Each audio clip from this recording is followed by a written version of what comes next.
It's winter in Montana.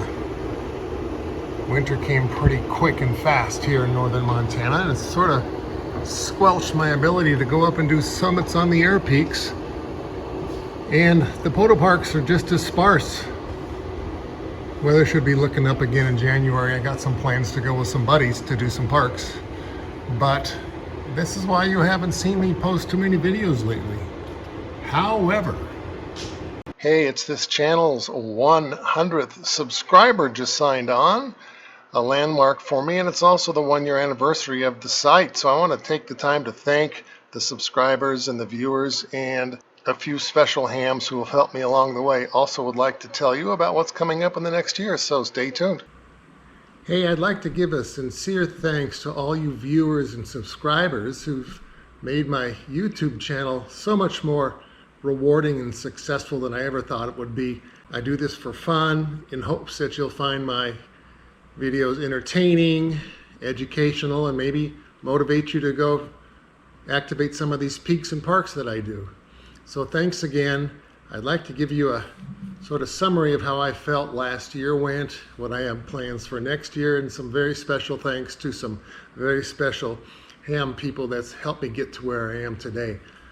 Last year, as you know, I started the YouTube channel. I'd been doing radio for about a year before that, and didn't do as many activations this year as I had the year before when I wasn't doing the YouTube channel. But that all is because, in part, that we bought an RV, and I spent several of my weekends where I could have been on a peak or a park, taking the RV out and getting used to it on some weekend trips. Retirement is in my not too distant future, and we plan on full-time RVing for a year or two, or however long it's fun, and activating lots of other peaks and parks that are outside of my area. So may not see that this year, but in the future you'll see us traveling around doing some more parks and peaks.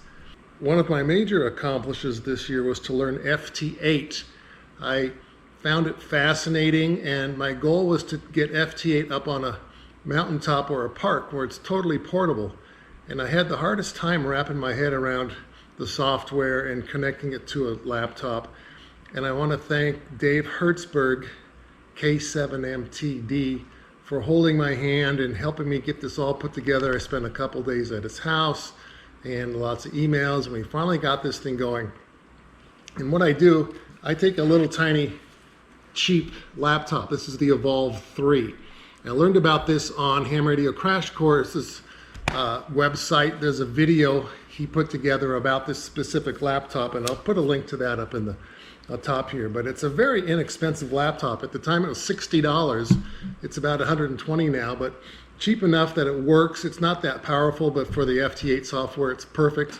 And if I break the thing, it's only $60. I'm out. But so far I've been up on a couple peaks and done the FT8. You've seen that in some of my videos, and very happy I got that accomplished. And I'd also like to give a shout out to Vick Applegate, K7VK, who from the time I first started in radio has sort of been my mentor. He's answered all my relentless questions about how to do this and how to do that, where to find this. He's taken me up on peaks and actually got me excited about going HF. When I first got my license, I was just working 2 meters handheld, and I did some parks and peaks with that, obviously local people. But Vic took me up on University Mountain about a year ago and let me use his HF radio, which got me so excited talking to people. I had my first contact in Texas, which I got so excited about because I thought that was so far away.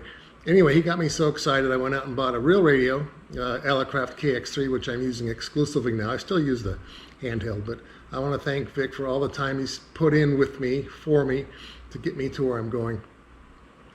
And finally, I want to thank Dennis Lane, KR7Q, who has a great knowledge about antennas and has designed a specific antenna for portable use. I'll put a link to his YouTube channel, and you can look at what the antenna he's put together. And I want to get this antenna because I have plans to kick up the power on my Elecraft KX3 when I'm doing parks on the air. When I'm on summits on the air, it's all portable. It's 15 watts maximum. But when I'm at a park, I'm going to buy an amplifier to kick this thing up to 100 watts, and I'm going to need a special antenna for that. So hopefully I'll get that built this year with Dennis, and maybe in another year I'll have an amplifier to kick my power up for Parks on the Air. The things I look to forward next year also include much more SOTA and POTA activations. I'm working on installing a 2-meter transceiver in my Jeep. It's an 80-watt Yaesu FT2980. It's 80 watts, and it'll help me get some more local people when I'm doing Parks on the Air, especially if I'm on the side of a hill with an unrestricted view. I can get out there and also talk with the local guys more. We got a couple nets going around in our area and I can participate in. So I'm looking forward to getting that in my Jeep. And I also started getting into county hunting, which is an activity that was very popular 10 or 20 years ago. It's still around. There's still a lot of people participating in it. But it's an awards program through marac.org. I'll put a link in the top, MARAC.org. And basically their top award, they call it the whole ball of wax, is to have contacts with every one of the 3,077 counties in the USA. That's a lot. It takes years and years to get this. However, with just my regular contacts and QSOs with Parks on the Air and Summits on the Air, I already have 800 and some odd counties counted towards the 3,077. And once we go in the RV and start traveling on the USA, obviously, I'll get a lot more counties. It's an award mainly set up for people who are mobile and on the road all the time. So unless you're traveling out there, it's real hard to get all those counties. But I got into that. I really didn't have to do much more except enter my logs into a new database and put it up on the marac.org website. And it's a lot of fun. I also bought a drive-on mast holder that you put your car tire on, and it holds a design that you can put a mast onto. I got a 42-foot extendable fiberglass mast that I can attach my antenna to.